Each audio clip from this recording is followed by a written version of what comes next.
over $1.3 trillion. The elimination of the endangerment finding is signed, sealed, and delivered. Thursday's announcement stripping the EPA of its own ability to regulate emissions, setting the wheels in motion to undo decades of work fighting climate change. What's known as the endangerment finding has been backed both scientifically and legally for nearly 20 years. In 2007, the Supreme Court ruled that 6 greenhouse gases, including carbon dioxide, methane, and nitrous oxide, are air pollutants. In 2009, the Environmental Protection Agency found these gases cause pollution that directly endangers public health.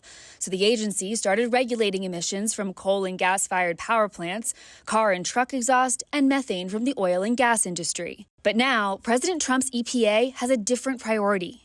So they created this endangerment finding to basically regulate out of existence, in many cases, a lot of forms of segments of our economy. And it costs Americans a lot of money. The EPA tells Scripps News it considered a variety of sources to assess the proposal and punctuated the announcement with a report from the Department of Energy to justify the climate rollbacks, a 140-page assessment that claims, quote, mitigation policies could prove more detrimental than beneficial. The scientists whose work is quoted in the report, though, say it leaves out key context and, quote, fundamentally misrepresents their research. What went through your mind when you saw your work cited in this report?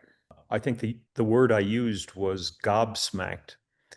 The misrepresentation of the fingerprint research that my colleagues and I had done was so bad, so egregious, that it was shocking. Santer isn't alone. A Carbon Brief review of the report found more than 100 false or misleading claims.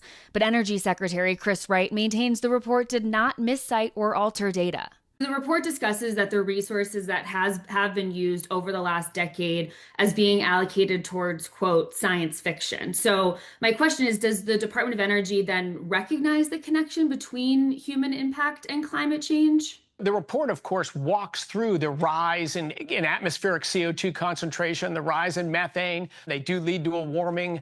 That's uncontroversial. The reference to science fiction is when people exaggerate claims that aren't there. The proposal hasn't just enraged scientists, but the legal community, too. One lawsuit called out the secret nature in which the DOE allegedly quietly arranged 5 hand-picked skeptics to write the report downplaying the threat of emissions, in direct conflict of policymaking law. Federal law requires that when the government brings together a group of people to provide expertise or advice, the public, you and me, we deserve to know what is going on.